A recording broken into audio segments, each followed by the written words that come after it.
అందరికీ ప్రభు అయిన యేసుక్రీస్తు నామములో వందనములు శుభములు తెలియజేసుకుంటున్నాను. దశమ భాగం ఇవ్వాలా వద్దా, ఇది మనం నేర్చుకోవాల్సినటువంటి అంశం. ఈ సమయంలో దశమ భాగములు ఇవ్వాలా వద్దా. ప్రియమైన దేవుని పిల్లలారా, దశమ భాగము అనేది యాకోబు సంతతికి దేవుడు నియమించింది, ఇశ్రాయేలుల కొరకు దేవుడు నియమించింది. దేవుడు ఎన్నో ఇచ్చాడు కదండి, ఎన్నో ఇచ్చాడు. కాబట్టి దేవుడికి ఇవ్వాలి, దేవుడికి వారు ఇవ్వాలి. ఒకసారి చూడండి బైబిల్ గ్రంథంలో దశమ భాగమును దేవుడు ఎవరికి నియమించాడు? 78వ కీర్తన 8వ వచనం, ఆయన యాకోబు సంతతికి శాసనములు నియమించను, ఇశ్రాయేలు సంతతికి ధర్మశాస్త్రమును అనుగ్రహించను. పాత నిబంధనలో శాసనములు 10 ఆజ్ఞలు గల శాసనాలు, ద్వితీయోపదేశ కాండంలో మరికొన్ని శాసనములు యాకోబు సంతతికి ఇచ్చాడు, ధర్మశాస్త్రమును వారికి ఇచ్చాడు. కాబట్టి దేవుడు పాత నిబంధన ఎక్కువ భాగాన్ని ఇశ్రాయేలుల కొరకే మాట్లాడినట్టుగా మనకు అర్థమవుతుంది. అందులో ఉన్నటువంటి ప్రతి భాగము వారికి చెందుతుంది.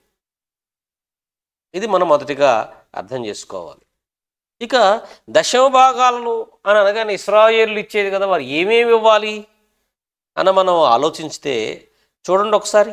లేవియాకాండం 27:30 వచనంలో భూధాన్యములనేమి, వృక్షఫలములనేమి, భూఫలములనేమి దశమ భాగములు యెహోవా సొమ్ము, అది యెహోవాకు ప్రతిష్ఠితమగును.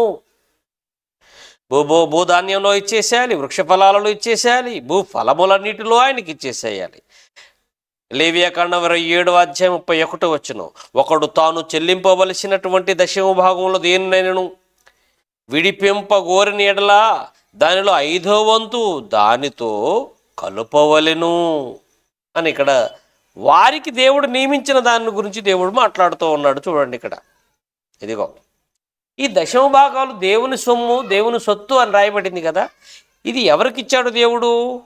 ఎవరిని అనుభవించటానికి దేవుడు ఇస్తున్నాడు అంటే సంఖ్యాకాండం 18:81 వచనంలో, ఇదిగో లేవీయులు సేవ చేయుటకు అనగా ప్రత్యక్షపు గుడారము యొక్క సేవకు ఇశ్రాయేలు యొక్క దశమ భాగములన్నీ వారికి స్వాస్థ్యముగానే నిశ్చితి, నా సొమ్మును వారికి నేను ఇస్తున్నాను. ఎందుకంటే 11 గోత్రాల వారు నాకు దశమ భాగాలు తెస్తే, ఒక గోత్రం ఉంది అది నాకు సేవ చేసే గోత్రం కనుక వారికి దాన్ని స్వాస్థ్యంగా ఇస్తున్నాను. మీరందరూ పని చేసుకుంటారు, వారు నా దగ్గర సేవ చేస్తారు, వారి పోషణ నిమిత్తం నేను వారికి ఇస్తున్నాను అని దేవుడు ఒకరోజు విధిని నియమించి దశమ భాగము అనేటువంటి ఇవ్వండి ఒక మంచి కార్యక్రమాన్ని దేవుడు ఆ రోజు నియమించినట్లుగా మనకు అర్థమవుతుంది. ప్రియమైన దేవుని పిల్లారా, ఆలోచించండి.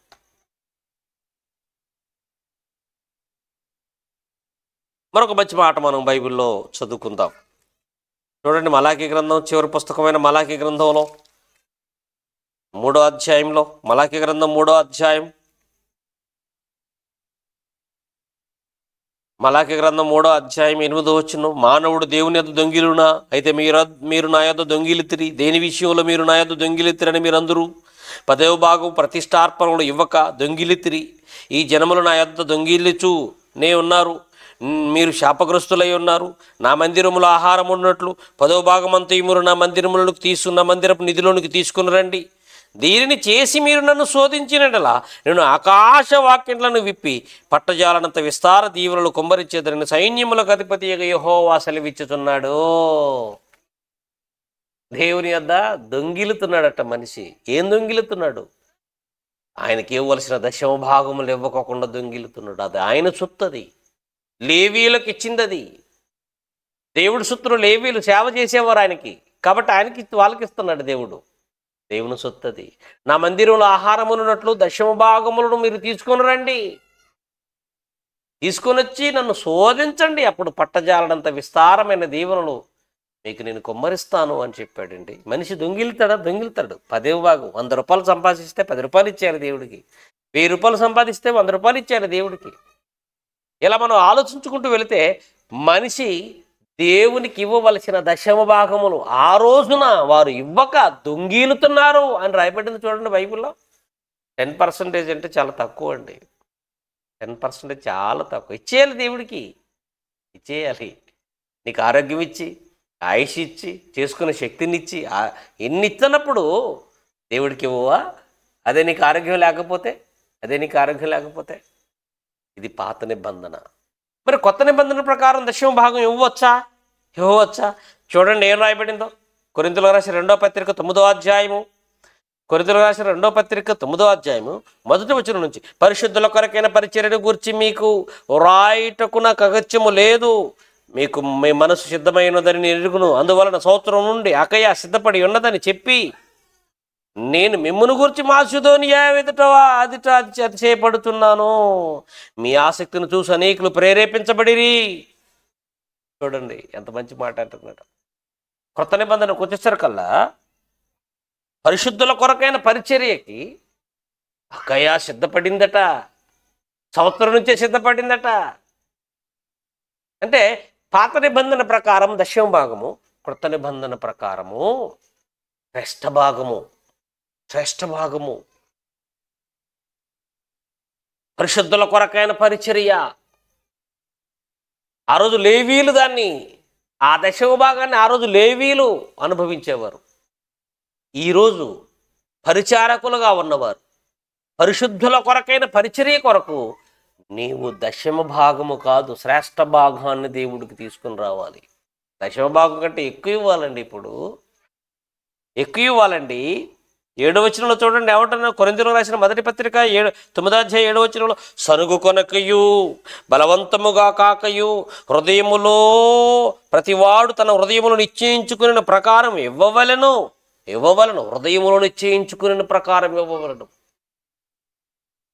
ఆ రోజు వారికి దశమ భాగాన్ని నియమిస్తే దశమ భాగం ఏ పోయినా పర్వాలేదులే అని చెప్పేసి అని అనుకొని ఈరోజు చాలామంది దశమ భాగం వాళ్ళకి నియమించాడు. మరి నీకేం నియమించాడు?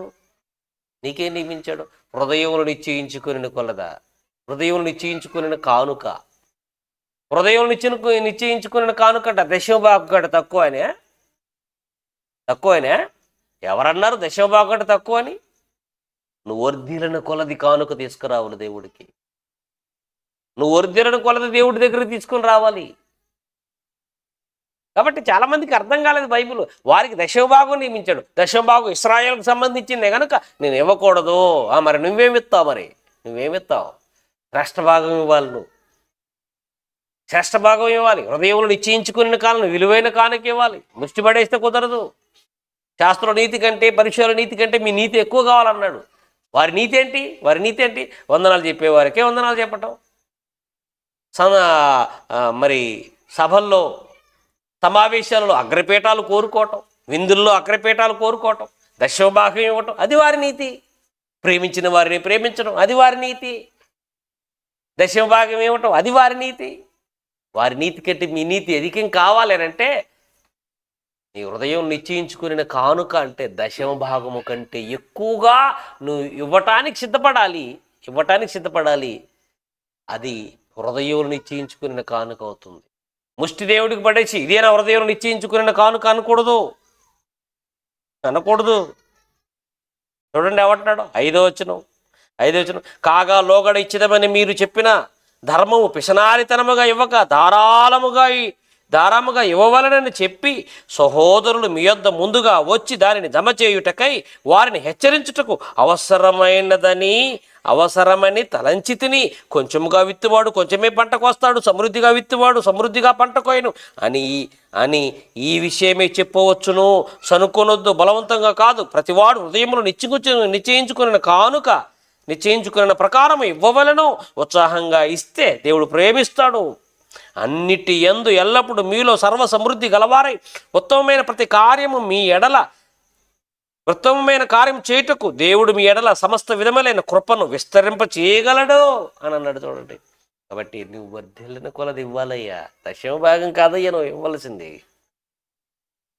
దశమ భాగం కాదయ్యా. చాలామందికి తెలియదు, అమాయకులు. చాలామంది దశమ భాగం ఇశ్రాయేలుకు నియమించారని చెప్పేసి అనుకొని దశమ భాగం మందం కూడా ఇవ్వని పరిస్థితిలో ఉన్నారండి. ఈరోజు చాలామంది దశమ భాగం కూడా ఇవ్వని స్థితిలో ఉన్నారండి. ఎంత దౌర్భాగ్యం. బాలశిక్ష ధర్మశాస్త్రం అంటే బాలశిక్ష. అంటే ఫండమెంటల్ నాలెడ్జ్ అది నీది. నీ హయ్యర్ స్టడీ, దేవుడు నీకు కొత్త నిబంధన ఇచ్చాడంటే హయ్యర్ స్టడీస్ నీకు ఇచ్చాడు.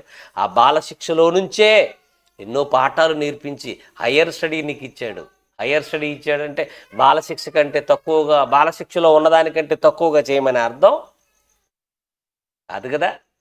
ఎక్కువగా ఇవ్వాలి, త్యాగాలు చేయాలి, శ్రేష్ఠ భాగాన్ని ఇవ్వాలి, శ్రేష్ఠ భాగాన్ని ఇవ్వాలి, అవసరమైతే శతభాగాన్ని ఇవ్వాలి. 100కు 100%. దేవుడు నీకు ఇచ్చే దాంట్లో ఎంత ఇచ్చాడో అంత ఇవ్వాలి. అవసరమైతే అంతకంటే ఎక్కువ కూడా ఇవ్వాలి. అదే హృదయంలో నిశ్చయించుకున్నటువంటి ఆ కానుక అంటే, అదే హృదయంలో నిశ్చయించుకునేదంటే. కాబట్టి పిసనారితనంగా ఇస్తున్నారు చాలామంది. పిసనారితనం కాదు, పిసనారితనం వల్ల ఇస్తే మీకు ఏ ప్రయోజనం ఉండదు. కాబట్టి 10వ భాగం కంటే ఎక్కువగా ఇవ్వాలి, వర్ధిల్లిన కొలది ఇవ్వాలి, శ్రేష్ఠ భాగాన్ని ఇవ్వాలి, 100కు 100% ఇవ్వాలి, అవసరమైతే ఎక్కువ కూడా ఇవ్వాలి. ఇది క్రైస్తవులకు దేవుడు నేర్పించిన నీతి. ఆలోచించండి. Thank you.